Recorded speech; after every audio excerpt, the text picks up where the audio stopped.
नमस्कार दोस्तों।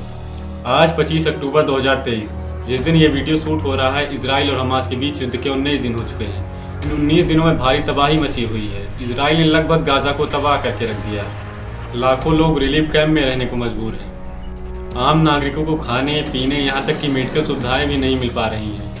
अब तक 6000 लोगों की मौत हो चुकी है, जिसमें आधे से ज़्यादा बच्चे और महिलाएं हैं। यूनाइटेड नेशन इजराइल से ह्यूमैनिटेरियन ग्राउंड पर सीज़फायर कराने के लिए कह रहा है, लेकिन इजराइल इसके लिए तैयार नहीं है।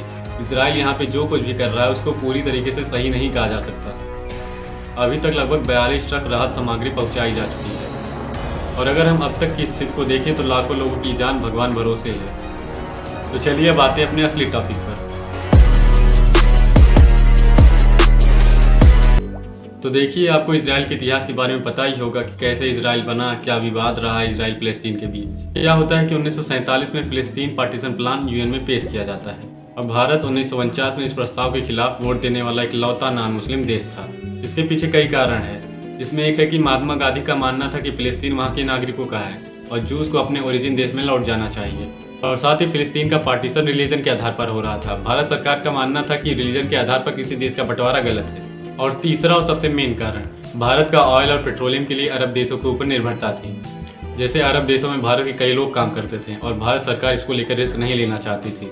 लेकिन साल 1950 को 17 सितंबर के दिन भारत ने इजराइल को एक देश के रूप में स्वीकार कर लिया। अब देखिए, भारत ने इजराइल को एक देश के रूप में स्वीकार तो कर लिया था, लेकिन जो कारण मैंने ऊपर बताए थे उसके कारण भारत और इजराइल के बीच राजनीतिक संबंध स्थापित नहीं हो पा रहे थे। एक तरफ ये सब तो चल ही रहा था, लेकिन दूसरी ओर दोनों देशों के बीच कुछ पॉजिटिव भी हो रहा था। जैसे 1971 के भारत पाकिस्तान युद्ध में इजराइल ने भारत का साथ दिया और उसने भारत को मिलिट्री हथियार प्रदान किए। इतना ही नहीं, इंडिया चाइना वार में इजराइल ने भारत को मिलिट्री हथियार भी सप्लाई किए थे। अब होता क्या है कि साल 1992 में भारत और इजराइल के बीच संबंध में एक बहुत बड़ी प्रोग्रेस होती है, और 1992 में दोनों देश एक दूसरे देश में अपना दूतावास स्थापित कर लेते हैं, और यहाँ से ऑफिशियली भारत और इजराइल के बीच पॉलिटिकल रिलेशन शुरू होता है। तो देखिए, अब आप कहेंगे कि भारत ने अपनी पॉलिसी अचानक से कैसे बदल दी। तो देखिए, ऐसा नहीं है कि इंडिया ने अपनी पॉलिसी अचानक से बदल दी। यह भारत की मजबूरी थी, और भारत और इजराइल के बीच ऑफिशियल रिलेशन तब शुरू हुआ जब इजराइल और फिलिस्तीन के बीच शांति की बात शुरू हुई। भारत को ऐसा कदम इसलिए उठाना पड़ा क्योंकि 1991 में सोवियत संघ का विघटन हो गया था, और भारत को किसी और देश की जरूरत थी जो भारत को हथियार सप्लाई कर सके।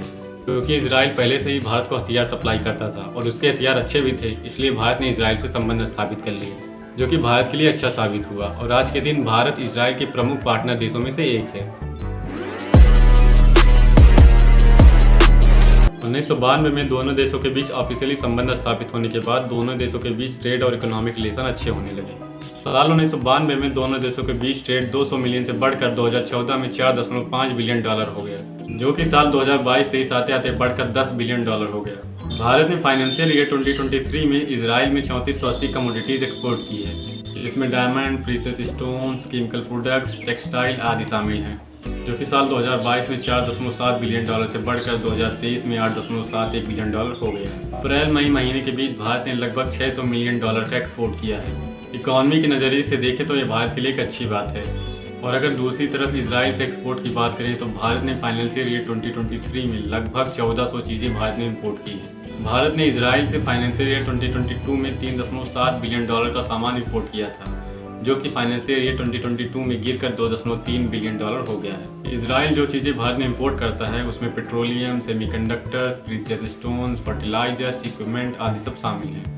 साल 2023 में ही अप्रैल मई महीने के बीच इजराइल ने $400 मिलियन का सामान लगभग इंडिया में इंपोर्ट किया है। तो देखिए, भारत और इजराइल के बीच ऑफिशियली संबंध 1951 के बाद स्थापित हुए। तो तक इंडिया चाइना वार चल रहा था, पंडित नेहरू ने इजराइल को पत्र लिखकर हथियार भेजने की मदद की बात की।